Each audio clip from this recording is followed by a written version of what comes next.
Greetings, everyone. Those of you live tonight, 8 o'clock Eastern, on Sunday night, July 26th, is my first in a long time, per my perspective, the State of the Union for family offices. Yes, this will be long form. We have a lot to cover, just so much, even through about halfway through the year, let alone me not doing one of these in about a year, has been going on. And without further ado, we shall begin. As I noted, the State of the Union for Family Offices, mid-year 2026, wealth, power, AI, sovereignty in an age of global choke points. Thank you all for being here. Members, guests, welcome. Let me start with the number. Last year, the world minted 441,000 new American millionaires in a single year. On top of that, globally, a record run in new centimillionaires and billionaires created faster than at any period in human history. So think about that. The greatest wealth creation ever recorded arrived into the most hostile environment for private wealth. It feels like since World War II. Now, both could be true. Tonight is about the space between them. Daniel Yergin said it earlier this year. We are in the middle of a sea of change in how the global economy works. Here is what changed. He had a really good write-up. Power is no longer measured per se. I may push back with him a little bit on this, but on GDPs, armies, or even capital. Power is the control of bottlenecks, command of the elements, and command of high technology. Whoever holds the choke points sets the terms effectively for everyone downstream. Now, we're going through some of this now. Look at the Iran conflict is not really a regional war. It's kind of a demonstration. A fifth of the world's seaborne oil moves through the Strait of Hormuz, narrow enough to see across. It's not really a shipping lane. Look at it as really being a valve, and a nation that can credibly threaten a valve forces what I would say is behavior change in nations. Often, many times, it's size. Look at the other side of the board.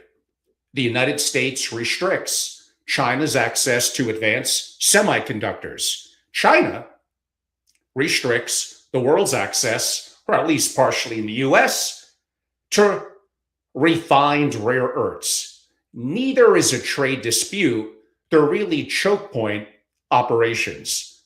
Iran is doing to the United States, and really more directly to the world, what the US is trying to do to China. Same doctrine, different valve. And a new breed of investor, let's call them the bottleneck bros, is making extraordinary returns doing nothing cleverer than mapping the critical supply chains of the modern era and really buying, I would say, the choke points. I believe nations understand this. I believe the world's most acute investors understand it. I think family offices have really not applied it to themselves. So here is the question that really is the anchor of my State of the Union. Who controls your choke points? To me, at least for keeping it reasonable length tonight, there are 5. We'll begin with 1, the state. Let me be cold about this because sentiment, in my perspective, is useless here.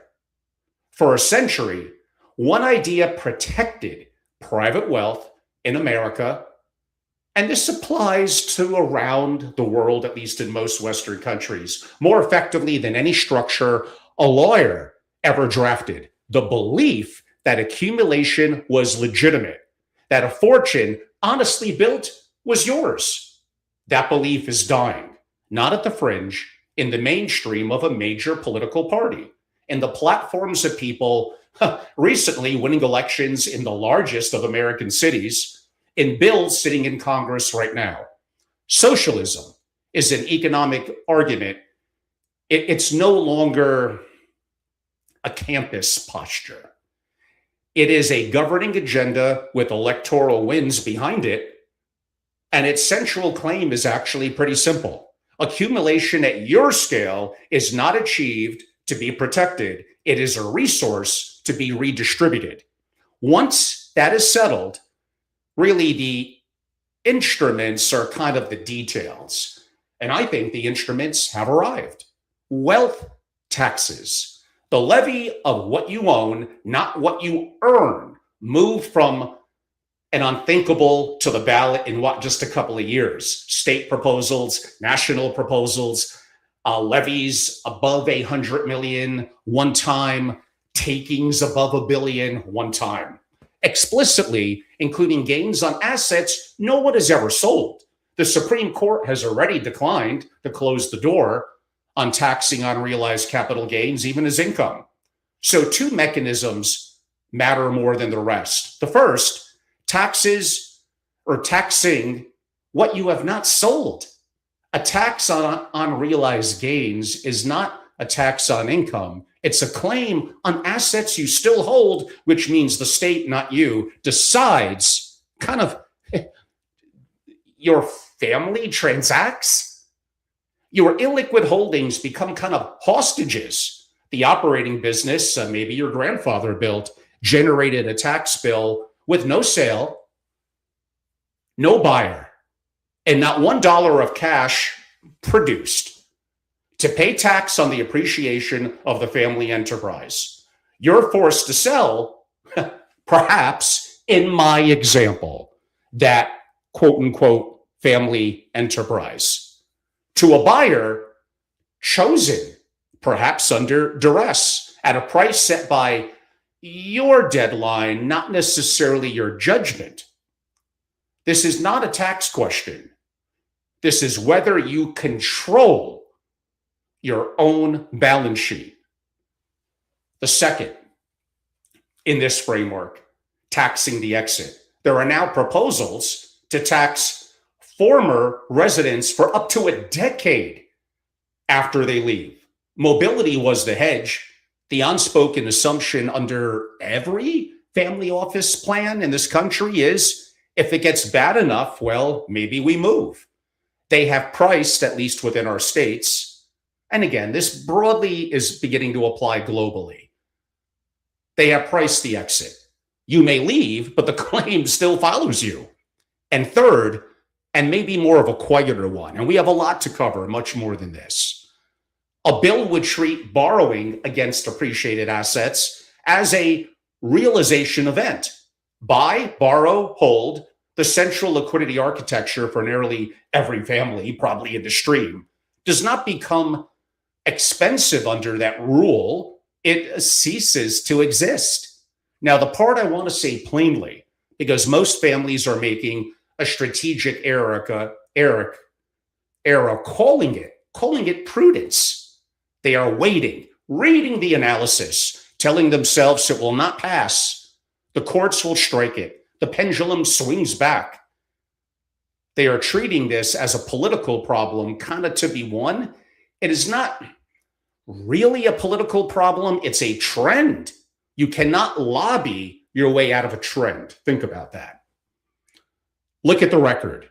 Wealth has been taxed, expropriated, frozen, and confiscated repeatedly in sophisticated countries under legitimate governments within living memory, especially if you're old like me. In every case, the families came through were not the ones with the best lawyers. They were the ones who had already built something else, whose assets were already perhaps more or under more than one flag, whose people already had the right to be in more than one place. They did not win the argument. They were architecturally irrelevant to it. And every one of them looked in the years before exactly as you may all look now, successful, well-advised, confident that their country will be different. The architecture that answers this takes maybe years to build. It cannot be assembled as the law arrives. In other words, you cannot buy insurance during the fire. 2, a light move on, but related, jurisdiction. 64% of family offices name geopolitics their top risk. 74% of international families. By the way, no one knows a true number, but if you were to find the most classic definition of a single family office, there's about 8,000. I say there should be more. And a variety of factors, privacy control, customization, the advent of technology, mainly AI, and other factors make that more prudent, including some tax advantages with lender versus the IRS, potentially here in the US. But let me not digress. For years running now, geopolitics, especially for non-US families, has ranked as the number one concern. And what's an answer? Just buy physical gold? Get a second passport? I don't know, Portugal, somewhere else? That's a wealth manager's reflex applied to really more of a deeper sovereign problem. And here's what actually happens. A rupture is not, I would describe it as not tank. Stay with me. It's a Friday. A rule published after the markets closed, effective immediately. And it is not the government that stops you first. It is a compliance officer at an institution maybe you have banked with for, let's call it 30 years, following guidance issued that morning, who cannot tell you why and has no discretion. Now, the sequence that to me, no one ever really thinks through. Your assets are not what fails first. It's your access. Your access does. The holdings may still be there. The statements still print, but the wire does not move. The trustee will not act without counsel. Counsel will not opine until there's clarity. Clarity, I don't know, may take 90, 120 days. On paper, you may still be among the wealthiest families in the country, but you cannot fund anything. Wealth that you cannot reach is not truly wealth. It may be more of a memory with a custodian. And your own apparatuses, for 99% of you, will not save you. What, your bankers, trustees, and custodians are licensed entities inside the jurisdiction that you're worried about. The first obligation runs to their regulator, not to your family. That is not disloyalty. It is the deal they signed to exist. Ask your own counsel, under what circumstance are you required to act against my instructions? And to tell someone before that you tell me, the answer is always longer than the principals expect. I've been on sovereign risk and disaster preparedness for years, since before COVID. I've done some consultative work with some of the largest families in the world. This is a subject. I'm not all AI. We're getting to that. And this is one that I'm going to be very fluid in. As I travel, as I see it, as I hear stories from the elders and generations, and I know the realities of what could go wrong, then the deepest failure, and it's kind of the counterparty. We may get to that one too. One level up. Most sophisticated families, stay with me. This is getting a little deep, I know. Most sophisticated families believe they are jurisdictionally diversified. I don't know, especially if you're non-US international. You got what? Some Switzerland, Singapore, Cayman, London. Let's call that four flags. Test it. Do they all clear dollars? Then they all clear through New York. And one correspondent decision reaches all four at once. Same information, exchange regime. Then there is no privacy difference. Only paperwork, same alliance block, same sanctions posture. Then you don't really have the multiple jurisdictions. You have four names for really one dependency. And since the industry loves gold, and for now I love it too, gold as an account really is a claim. Gold allocated, segregated, audited outside your primary jurisdiction that your family can physically attend, well, is an asset. The question was never whether you own gold. It is whether reaching it requires anyone's permission. So here's the only stress test from this perspective to me that really matters. And every principal here, I think, should run it every month. If your primary jurisdiction turned hostile on a Friday afternoon, could this family live, move, transact, govern itself for 90 days without its cooperation? You need to have an onshore and an offshore plan before things hit the fan. No, not theoretically, operationally. Whose signature? Which account? Which airport? Which lawyer? Which currency? Run it with your actual people. And what you find is probably never a legal gap. It is always, I've been doing this for many years, and this is a subject that I'm pretty fluid in. It is always an operational one, a wire needing approval from people inside the system or the wrong border, a trustee who will not move, a family member holding a visa instead of, let's go with the word of right. The structures were debatably, but let's go with fine. The plumbing was single threaded. Think of it to some degree as are we talking about single points of failure? Now, and again, we have a lot of things to cover. And I know I'm a little contrarian, a little different.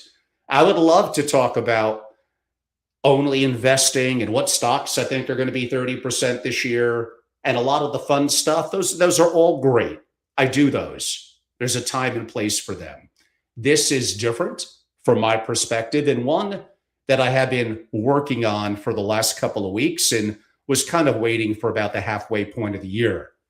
So the deepest point from my perspective with 20 plus years in the industry and relationships with incredible families, including some of the most iconic global families in Europe and around the world, the exit that works is the one you are already living in.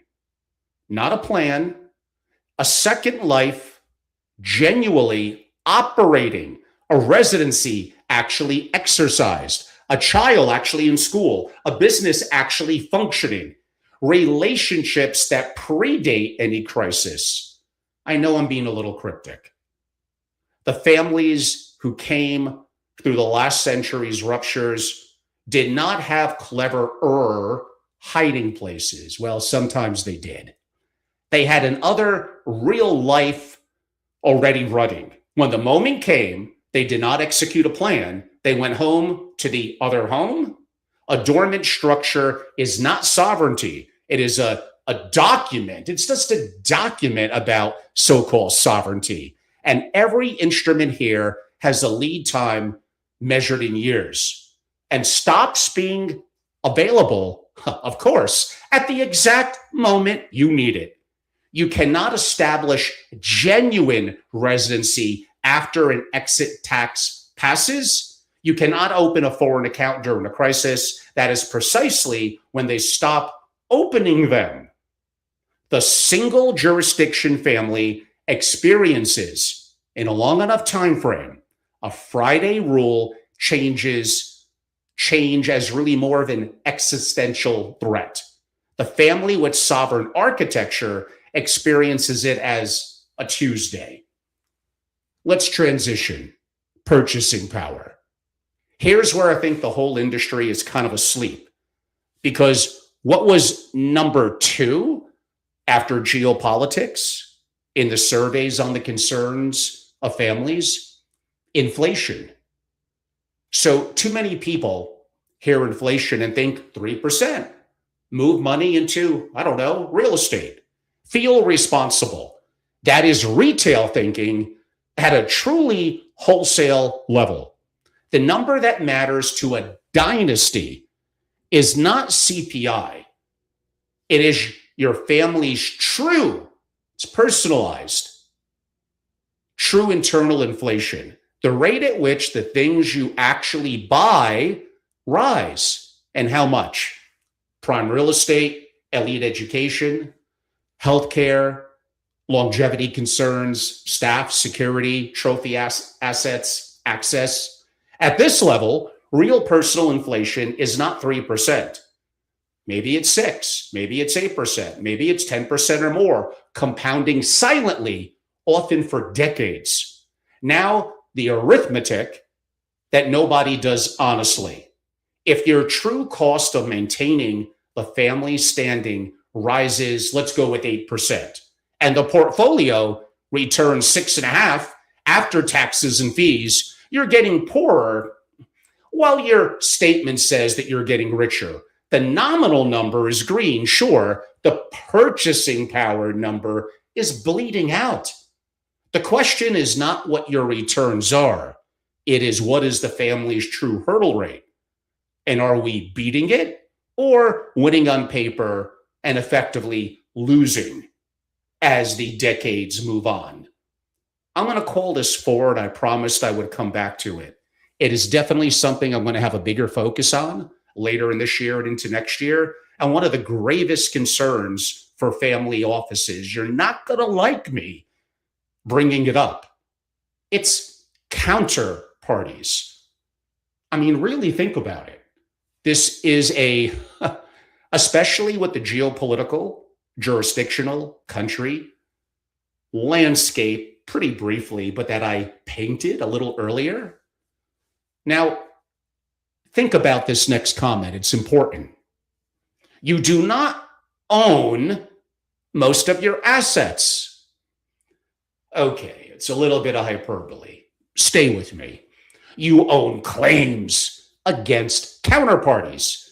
Cash is a claim against a bank. Security is a claim against your custodian. Fund positions, a claim against the GP you will never audit.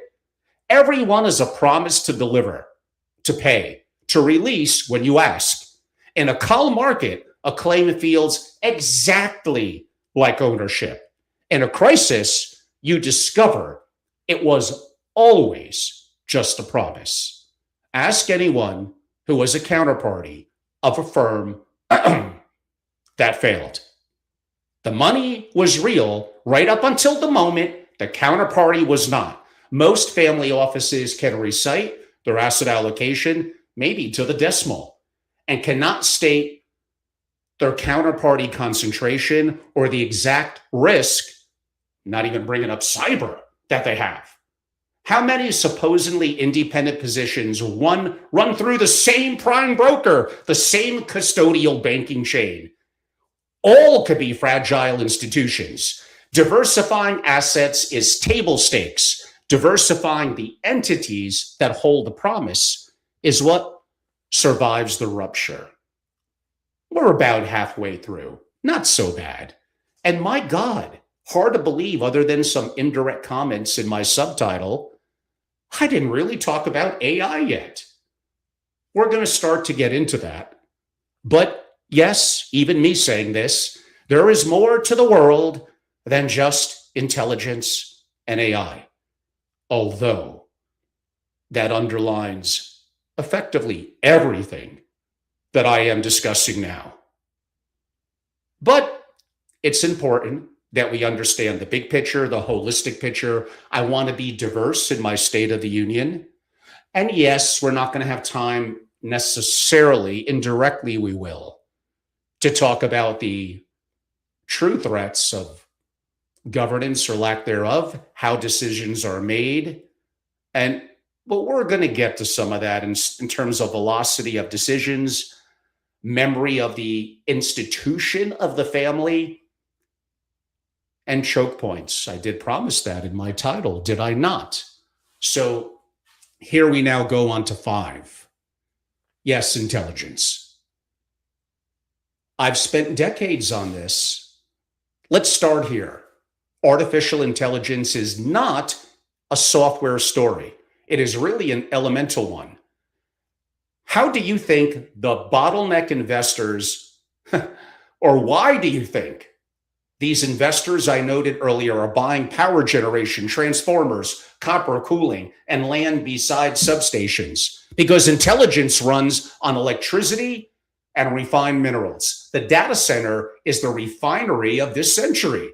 Energy is the binding constraint for now on cognition, which means even what I said earlier with the Strait of Hormuz and the AI data center sit really on the same supply chain.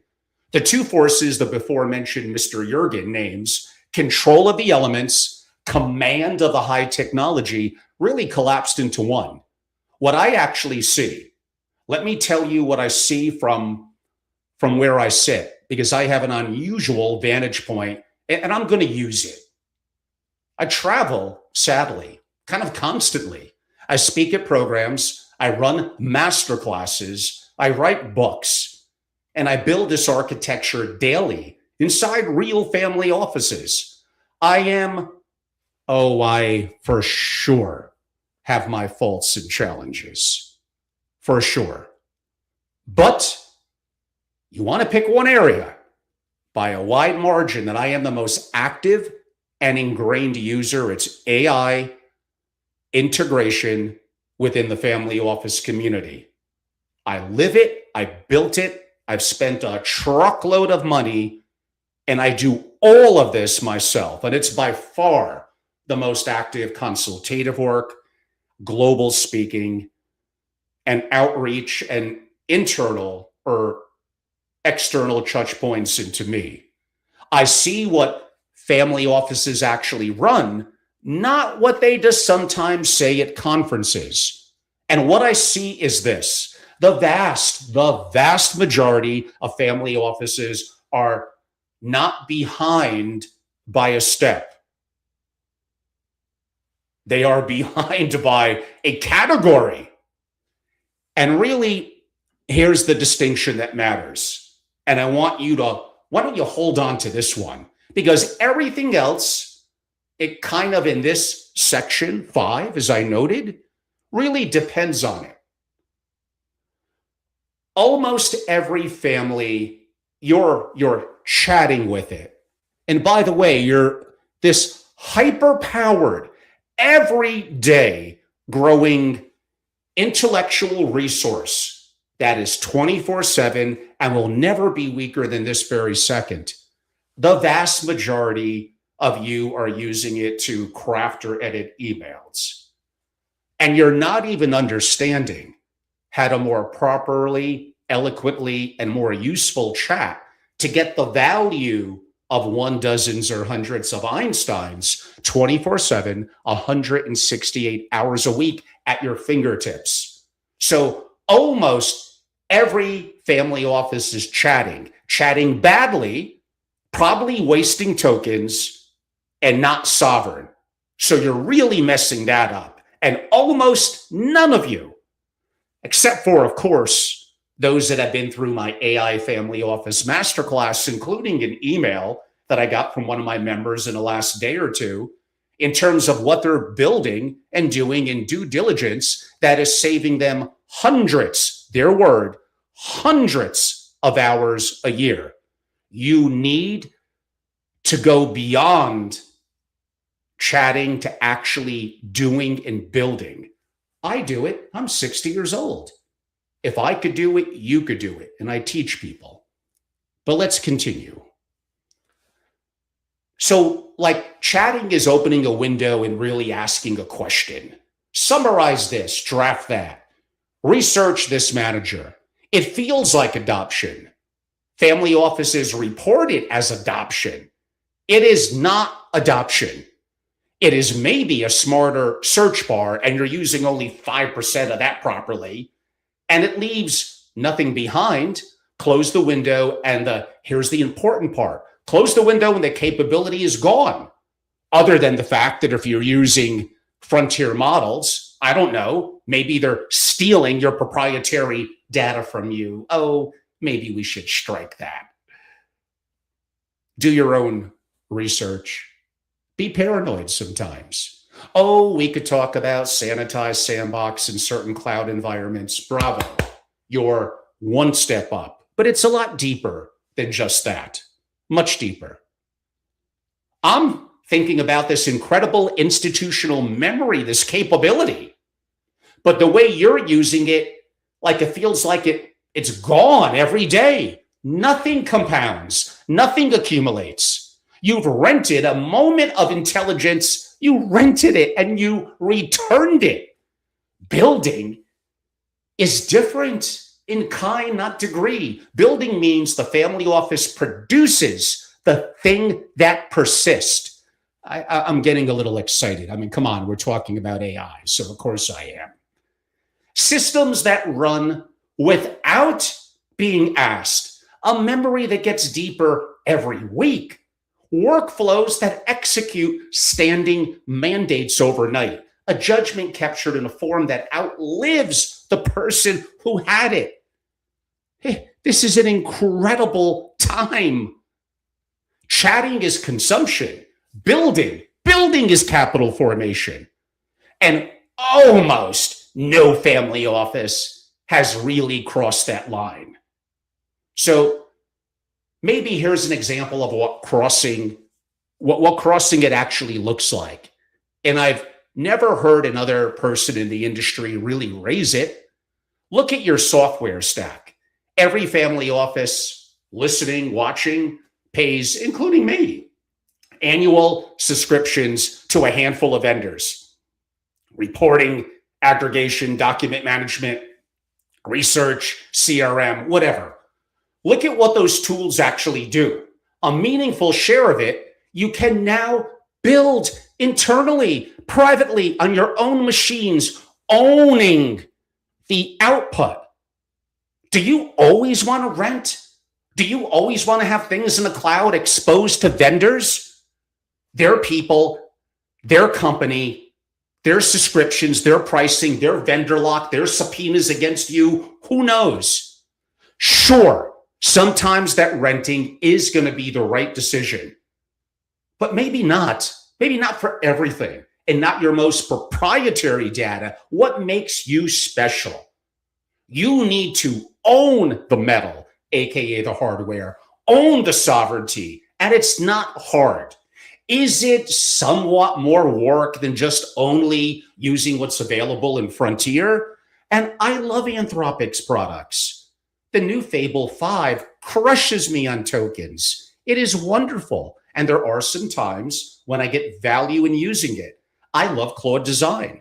I love dynamic workflows and putting 100+ agents to work like that on maybe not my most proprietary data. And what I do in Claude Code, what I do in OpenAI and their products, Grok, the new 4.5 is great. My God, even Meta with Moose is back in the game. There's so much going on. We all heard about Kimi 3, and again, today's not the time for that analysis and a deep dive. Become a member, get my AI books and my most proprietary content, and attend the masterclasses. And these are all things that you get constantly and that go on with hands-on instruction. So really understand what that changes, that you're able to potentially build your own. It's not a subscription cost. It's a rounding error to you. It is that every one of those vendors, like I said, hold your family's data on their terms, their infrastructure, subject to their breach, their acquisition, their policy change, and their subpoena. I had to repeat myself on that one. Sorry. You've been paying annually for the privilege of storing your family's most sensitive information on someone else's computer. When are you going to wake up to this? I know I'm right. I know I'm early.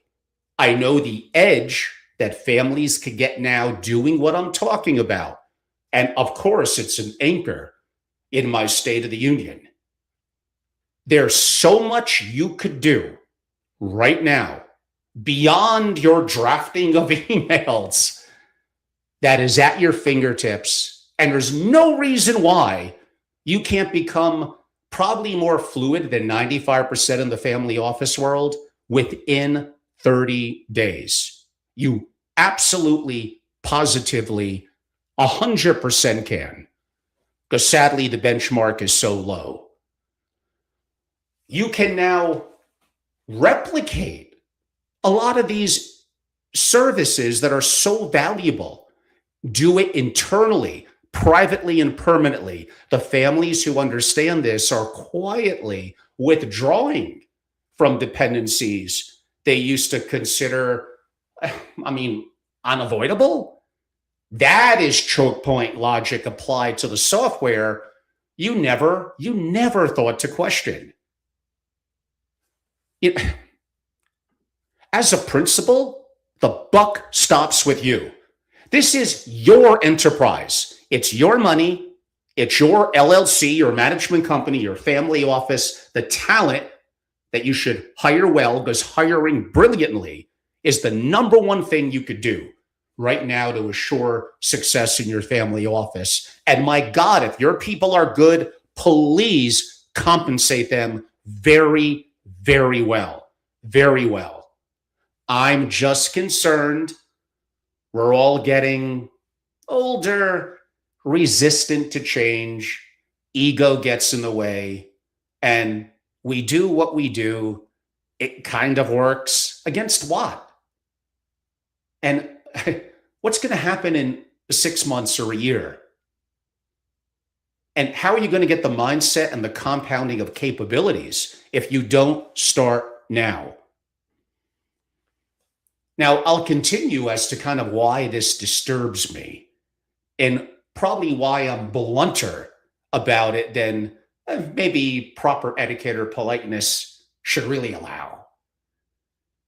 It's what I just said actually 20 seconds ago, because the edge compounds. And I believe the lead for those that jump in this and have the right team, the right goals, the right culture for it, the lead is perhaps going to be insurmountable.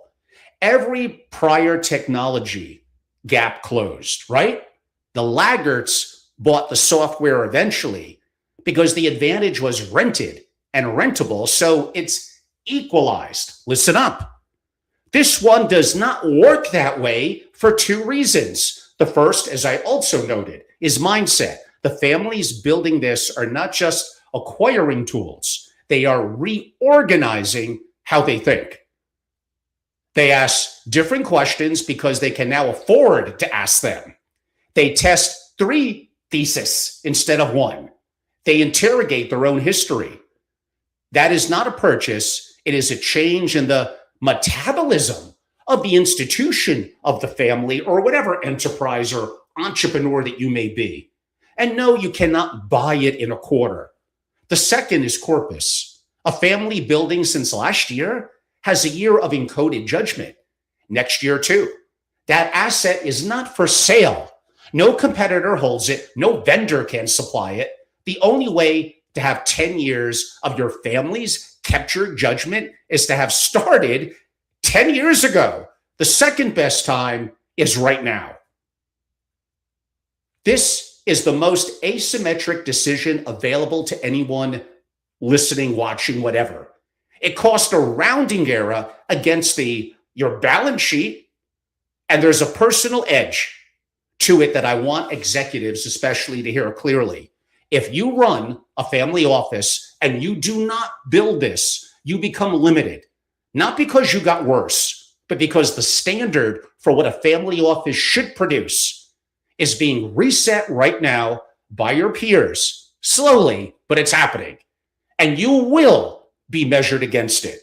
The professionals who build become the ones no family can afford to lose. That sorting is happening this year, quietly, and nobody, except for me, is going to announce it to you. Why the rented version is simply not enough. The families who are deploying are mostly doing it in the most dangerous way.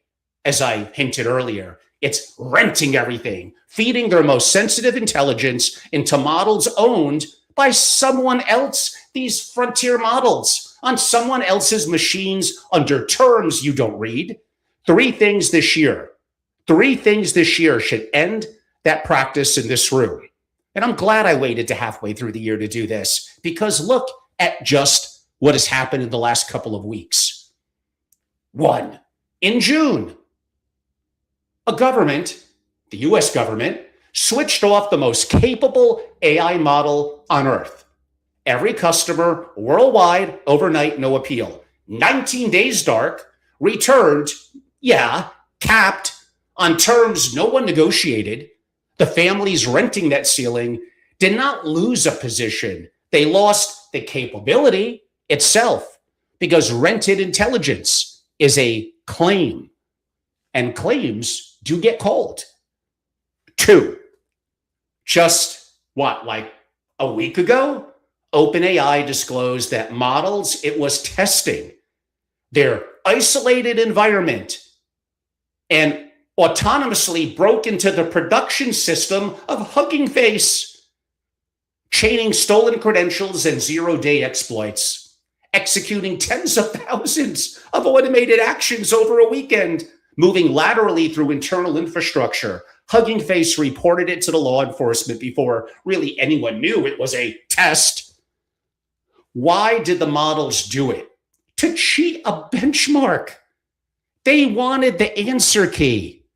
And you think that this AI is just memory, just a glorified internet?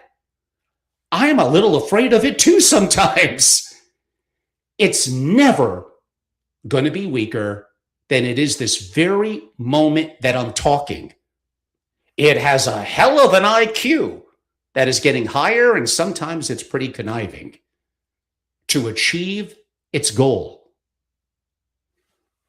On top of it, the same day, the UK's AI Security Institute reported that every model it tested attempted to cheat. The leading model in roughly one run in 8. And when questions afterward, the models frequently would not admit it. Yeah, Houston, we may have a problem here. Now, hear that as a principal, not a technologist.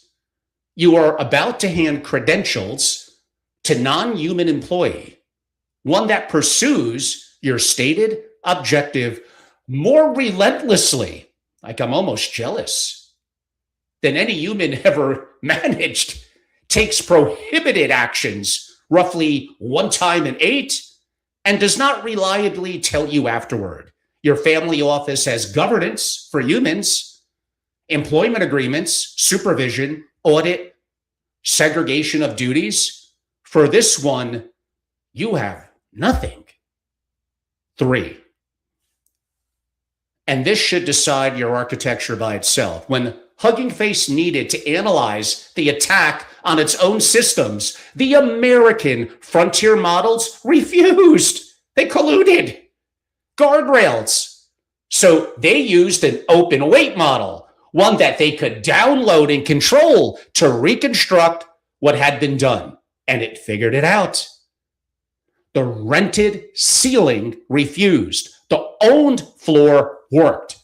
In the most consequential AI security event to me yet recorded, and the capability that actually defended the institution was one that it could hold on its metal, its hardware, not in the cloud. What is scarce now? One more frame. And it is the reason this technology uniquely favors you. Every fortune in history came from owning something scarce when it became essential. That's probably one of my greatest quotes of all time. Every fortune in history came from owning something scarce when it became essential. For 40 years, The scarce thing in finance was analysis, superior research, better models, smarter people at these hedge funds, at least back in the day, looking harder.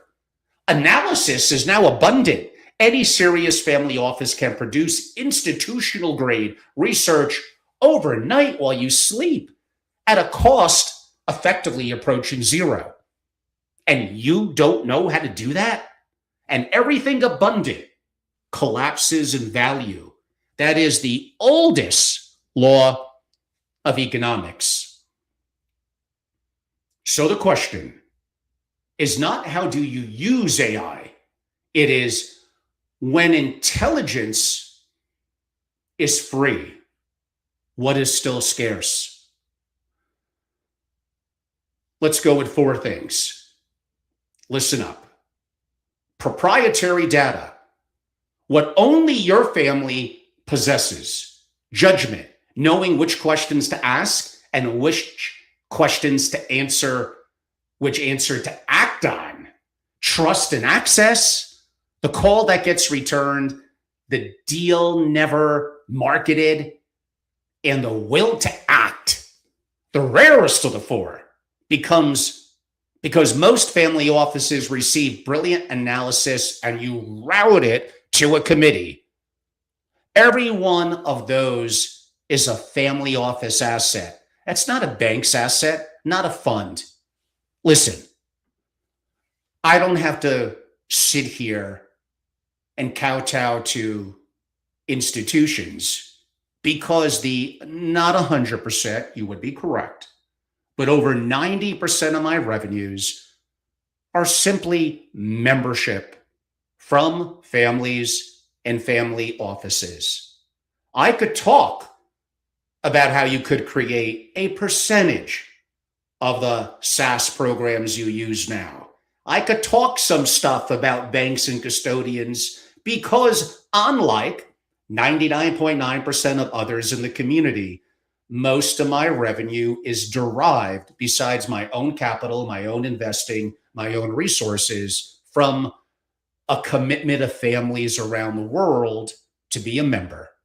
And that is a difference that you may consider desiring as we approach the latter stages to have a little bit of a conversation about. And I think it's a very important one. Now, notice what this means historically.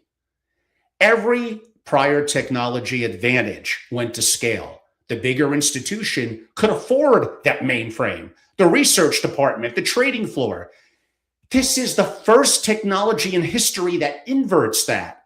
A 3-person family office with the right architecture now runs analytical capacity a 200-person institution had 5 years ago, without the meetings, the politics, the cost, the compliance drag, or the conflicting incentives. You are structurally advantaged for the first time since the family office was invented, and almost none of you are using it. This is only 3.5 years old. So what, 3.5, 4 years ago? The largest, even then, $100 billion family offices, whatever, single, multifamily, I help them all. You have resources at your fingertips now that they did not have. Without the layers of bureaucracy, the bottlenecks, the conflicts, the challenges of all the people in managing them, you have such incredible capability at your fingertips right now. So I talk about the architecture. So you don't rent, you do not go without, you do both deliberately in layers. So the ceiling you rent. I love the frontier models too. Fable 5 is awesome.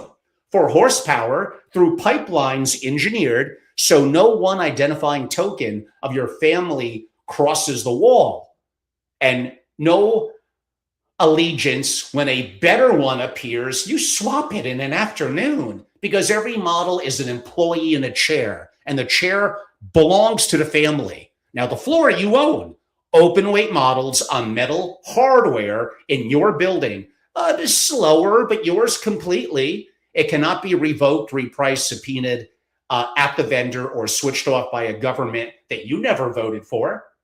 The memory underneath both, and this is the actual asset, your corpus. Every decision, every refusal, every lesson your family paid real money to learn. Important. Own the brain. Rent the horsepower. Chamath Palihapitiya named the trap. He nailed it. This is so good. I just have to give him credit. As people forget in a year, I'm going to claim it for myself. You cannot rent intelligence from the same place that rents it to your competitor. Like, wow. That says it all. That says it all about you have to understand AI, your hardware, open weights, and becoming more sovereign. I'm not saying 100%. I still use all the frontier. And for high-level thinking and orchestration, it is awesome. But that is a great quote. You cannot rent intelligence from the same place that rents it to your competitor. So what did I say for single-family offices? About 8. So imagine this, 8,000 single-family offices feeding identical models converge. The same analysis, the same conclusion, the same week. The same banks, the same institutions. Everyone paying a premium to think alike. Am I the only one who questions things, the only contrarian here? Alpha is divergence, and divergence cannot come from a brain that everyone shares. Alex Karp, CEO of Palantir, named the escape. Serious institutions, you need to own the means of production, not the output, the means. The compute, the models, the data, and the alpha that only your data on your machines can produce. One honest warning that I'm going to take a little water break for 5 seconds. AI doesn't per se transform a family office. It reveals one, if you don't mind.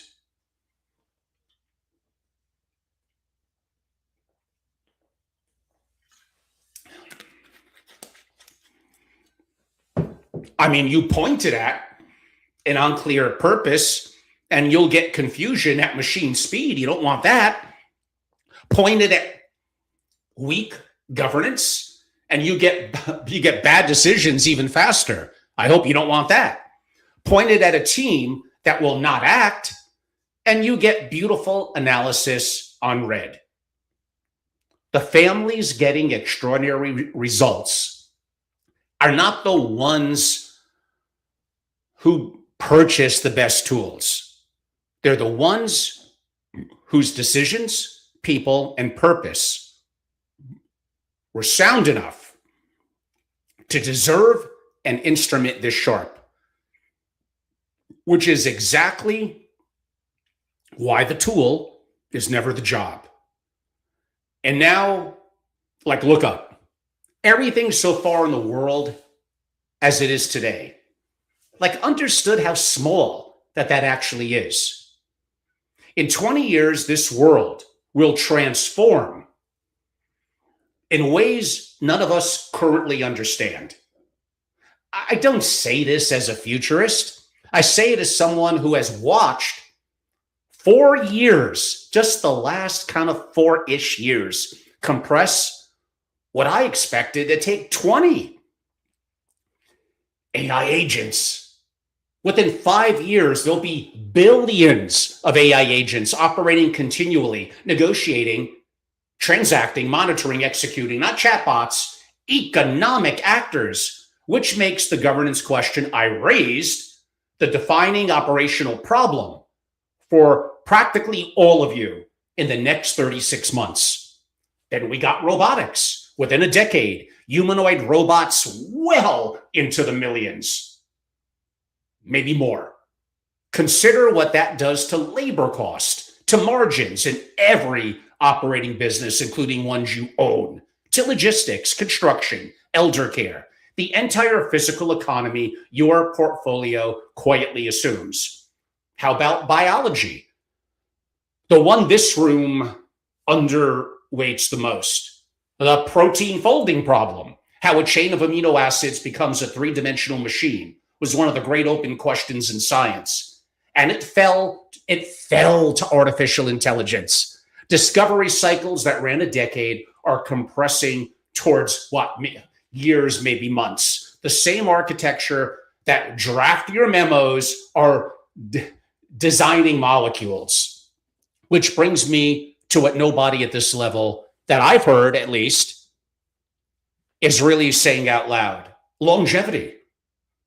I will not predict a number, but the trajectory is real. The capital, for sure, is enormous. And the families here should plan for the possibility that the senior generation does not die on an actuarial schedule. Man, every estate plan in America assumes a death rate and orbit. So let's talk about that. And orbit. Space stopped being a science project and became infrastructure. Launch costs fell by an order of magnitude, then fell again. Orbital compute, data centers in space, free solar, free cooling is moving from paper to prototype. The high ceiling is being claimed right now largely by private companies, some with more launch capacity than most nation states, and one obvious now public company. And there was a live question about whether the most important private company on,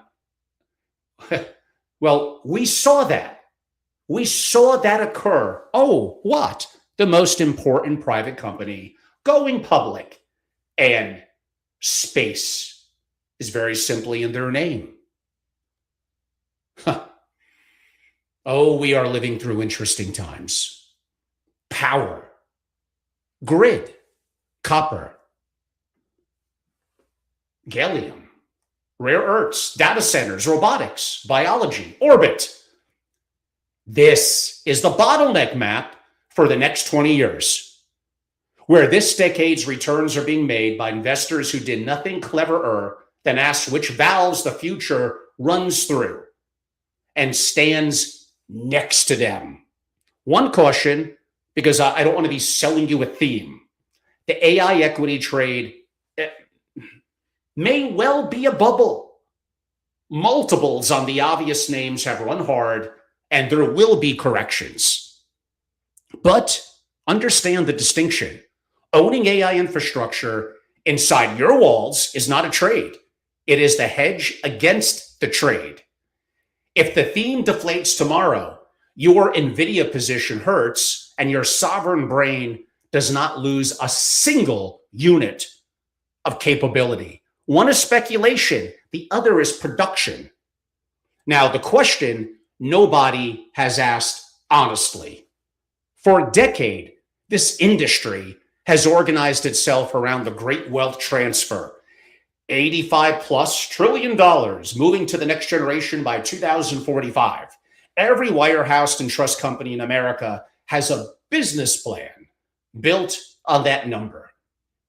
I don't think it happens the way that they have modeled it, which I hinted at a couple of minutes ago. Start with longevity. Every transfer model is an actuarial model. If a healthy lifespan extends meaningfully, the transfer does not arrive on schedule. The wealth moves at 95 to an heir who, him or herself, may be 72. The generation everyone is preparing to serve may inherit as retirees. Oh, then the state. Every model assumes current tax law. Ask whether that assumption survives the decade I just described. Consumption. 30 additional years of maintaining a family standing at 8% true inflation, funded from assets that must clear the hurdle. But the real reason has nothing to do with any of that. The assets will transfer, the capability will not. We have known for a century that great fortunes do dissolve. Not because the money vanished in the market, but because the capability to steward it was never really built. Assets without capability are not wealth, they're effectively a countdown. A family that transfers 84 billion in assets and zero in judgment has not transferred wealth. It has transferred a liability with a nice statement attached. The transfer that decides everything is the transfer of capability, and almost no one is executing that. That is the fear. But here is the hope, and it is the larger fact. Every one of those is buildable. Sovereignty is not luck. It is architecture, and it is chosen. And the deepest sovereignty is not legal or geographic or digital. It is the family itself. The two assets that compound across generations are not in the portfolio. They are the people you hire and the blood that you raise. Great families, I hinted at this earlier, they hire brilliantly for judgment under uncertainty, not the safe resume that impresses the family council and changes nothing in the room. And they train the rising generation into genuine command early with real stakes while the elders are still alive to mentor. Most family offices do the opposite. Millions on the structures of succession, on trust, entities, tax, and almost nothing on the capability of the humans who inherit it. Then they are stunned when the heir is disengaged, dependent, or hands their birthright to an advisor who does not love the family. That is not the heir's failure. That is an architecture that confused giving someone a seat with giving them capability. You do not give the next generation a seat. You do give them capability. And a seat is inherited and maybe resented. Capability is built and it's owned. And this is where AI stops being useful and becomes profound. The one thing that never transferred across generations was judgment. Why the founder passed on that deal in 2009, how she read a counterparty across the table, what was actually learned in a crisis the children only heard about. It died with them or walked out with a retiring family office executive. Every generation inherited the assets, often started over on the wisdom that can't work long term. For the first time in human history, that judgment can be captured, made permanent, made queryable by the heir who is not even in the room, by the grandchild who maybe never met the founder. Sovereign AI does not just make the family office faster, it makes capability inheritable. It takes the one asset that always died in the transmission and turns it into the one the family compounds. That is the transfer that actually matters. And it is now, for the first time, truly, really technically possible. And that is the sixth capability. And it is the whole job, not activity, not headcount, not the number of advisors you have on retainer, which is why I structured something that I call the six capabilities: decision quality, execution speed, strength of people, clarity of purpose, adaptability of systems, and the capability of the family itself. Everything that I build moves those six. The governance work moves them. The secession architecture moves them. The peer intelligence moves them. And the sovereign AI moves them faster than anything I have deployed in 20 plus years. But hear the order of that sentence. AI is the current sharpest instrument, but the six capabilities are the job. And I will tell you what I have been building quietly since earlier this year. the first time I'm mentioning it. I have turned those 6 into an instrument that I call the continuity index, a diagnostic that scores the family office against all 6 and reveals 2 numbers that matter more than the total, where the least work produces the largest gain, and the dangerous one, where a strength is concealing an exposure. And it's out there now. I'll talk about that a pinch at the end. Let me tell you what this looks like from the outside. When you see a family office that has mastered all 6, that like you walk in there, and I know I mentioned this before because I love these 2 words together. It feels like shocking competence is the best way I could put it. You almost walk in there and something feels off in the best possible way. Decisions that took a committee weeks maybe happen in an afternoon. Diligence that ran 90 days now runs in 3. The principal asks a hard question and the answer, grounded in the family's own 30-year history, arrives before the meeting ends. It's kind of unsettling because the reference point you have carried your entire career for what good looks like may, right now in today's world, may feel obsolete. That is the tell. And the principals who are not running it are right now, they're kind of beginning to look slow, not because they got worse, but because a handful of their peers quietly got faster. And that gap, as I've discussed, compounds every week. So who pulls ahead? My 20 years inside an ecosystem of 100 plus incredible billionaires and families, I've noticed 3 things: a maniacal sense of urgency. They move while others form committees. Definitely first principles thinking. They reason from what is true, not from what the industry has always done. And an obsessive focus on bottlenecks, which is actually really this entire talk coming back around. The nation's winning right now found the choke point and took it. The investors winning mapped the choke points and brought them. And the families still standing in 50 years will be the ones who looked at their own architecture, found where someone else held the valve, and you took it back. So what to do in like 6 moves? 1, map your choke points. Every place this family depends on something it does not control. 1 page, most families have never seen it. 2, model the tax scenario you hope does not happen. Not the politics, the arithmetic. If unrealized gains were taxed or borrowing became a realization event, what would you be forced to sell? 3, find your true hurdle rate. Real internal inflation, not CPI garbage. Then ask whether you are beating it. 4, run the 90-day test. Could this family live, move, transact, and govern itself for 90 days without its primary jurisdiction's cooperation? Maybe even access to certain bank custodial resources?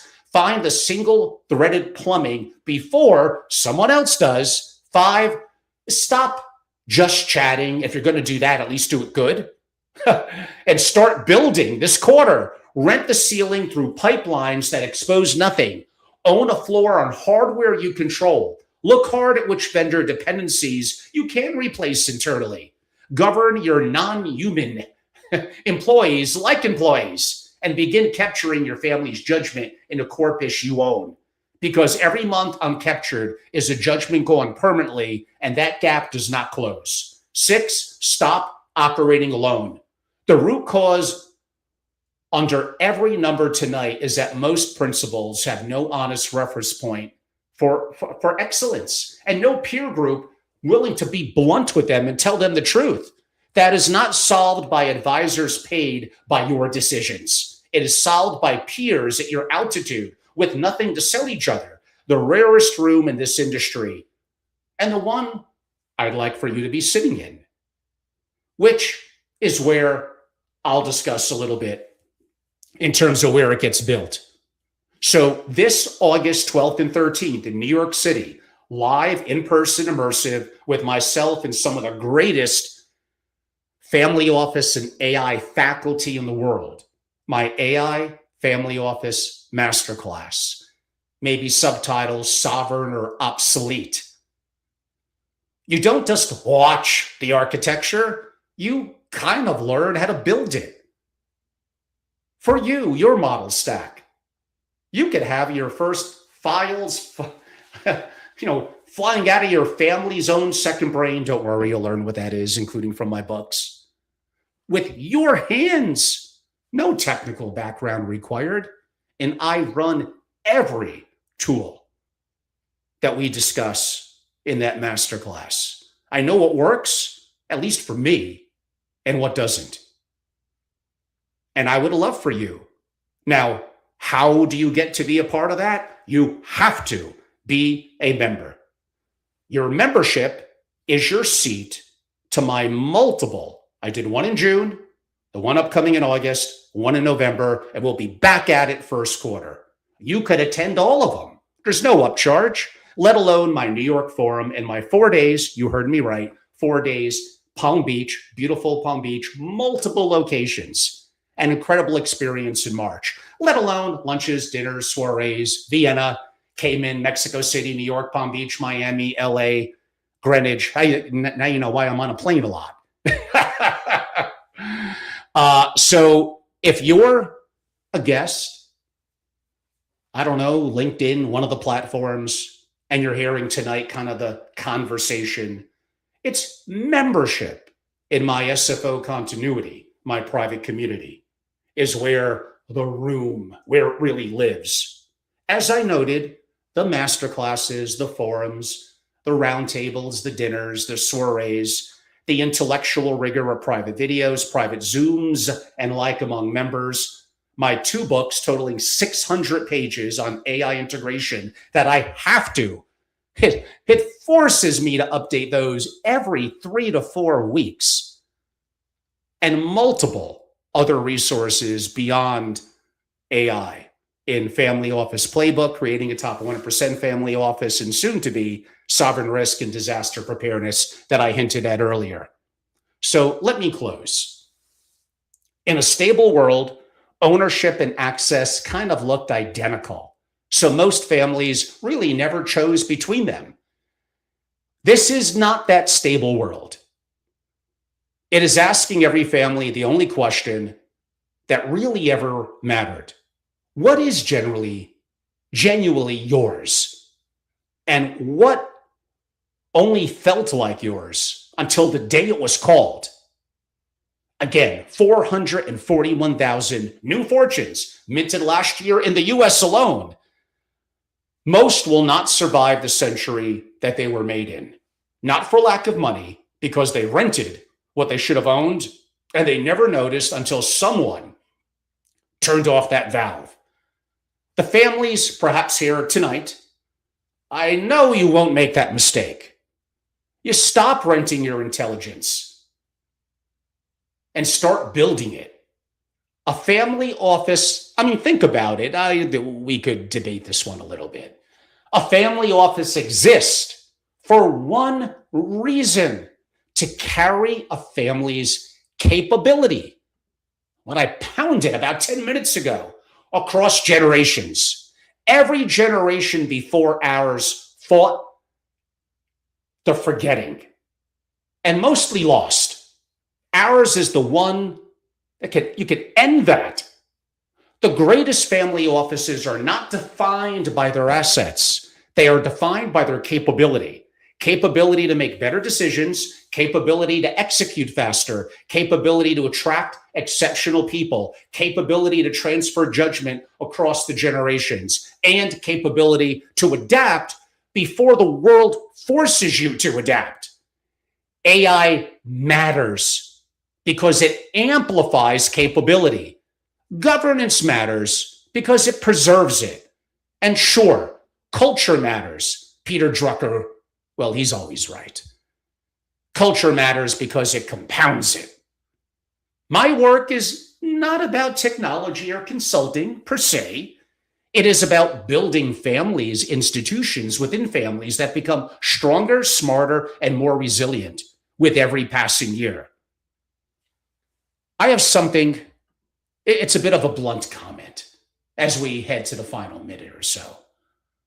Nothing in your career as an executive or an advisor to the billionaires in the family office community, nothing in your career will have a more immediate impact right now this summer than being really good just 30 days. Really good with AI. And you could do that well before the end of the summer. If you're really good, probably 2 to 3 weeks. It's not even close. There's not a close number 2 that you could do in your career. I don't care if you're 62 years old. I'm about that age myself. There is not a close number 2.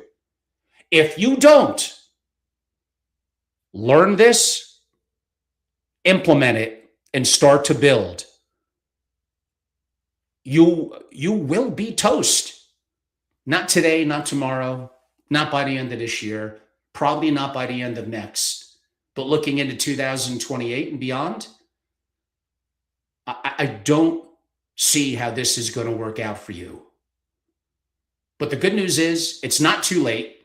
You don't need to rest on your laurels and party the rest of the summer. Sergey Brin is what, the 6th richest person in the world, worth like 400 billion? And he got his butt back to Google, Alphabet, whatever you want to call it, because right now there's never been anything like this. It's not about the money per se. This is an incredible time, and I'm not saying without some fear and concern. I have blood, younger bloodline. Of course I have concerns. Putting my head in the sand, being resistant, having ego get in my way is not going to provide me the opportunity. So yes, you should go to angelorobles.com. And I get it, it's not inconsequential, the fee to be an annual member, but that's part of the exclusivity. To be a part of incredible peers, entrepreneurs, builders, principals, rising gen, and incredible family office executives. This is the time. The state of the world is challenging. The state of this community, it could never be stronger than it is now. We need to keep moving forward, adapting, and building. So yes, if you're a member, I appreciate you. Use me more. Come in August. Come to my forum in September. Read those books. I know they're a little long and boring. And meet the incredible peers that are in that room. And if you're not, go to angelorobles.com. This summer, you don't have to wait any longer. My August 12th and 13th masterclass is what, like under 2 weeks away. And I made some updates to the angelorobles.com, even my LinkedIn. So feel free to go there. Take a look at my continuity index. It is up and running. It's up on the website. I put months and months and months of work to it. You could click on the link and jump on in. I'm very proud of that, of which I built. I think the continuity index asked 44 incredible questions. A lot of it, looking here at my State of the Union, built around that. I know if you're a family or a family office, it would be absolutely valuable to you. And to really get the answers, the solutions, the masterclasses, the forums, the books, your peers, you become a member. angelorobles.com. I really appreciate all of you. Thank you for some of the kind comments, even one or two text. I got on my blue seersucker, so in the bright lights of my home studio, it's a little bright. I get it. Thank you for reminding me that. Wow, I went about an hour and 22 minutes here. I gotta, one day I'll start to be more concise. I get a little passionate. Hey, I love what I do. And I know it's the summer. I know you want to enjoy a lot of the time in the great weather. I do too. And I take pockets where I do that. But what did I say about Sergey Brin? What's happening now in AI and how it's evolving practically day to day and the edge that it could give you, there is no close number two, let alone in the time frame of you could, I'm not going to quite say master this, but get an edge that well over 95% of people within finance and the family office community do not have. Do not have. I am living and breathing this and doing it and building every day. I want to be of value and I want to help you. And I want you to get access to my books, which are exclusively only for my members. And the same with August 12th and 13th, all up on my website, my AI Masterclass. I appreciate you. Feel free to reach out. You can even email angelo@angelorobles.com. Text me if you want, 203-570-2898. Information about membership, the masterclass, the continuity index. It's all up at angelorobles.com. You know what to do. I look forward to potentially seeing you in 2 weeks in August in New York at the masterclass, and I look to change your life there. Thank you all so much.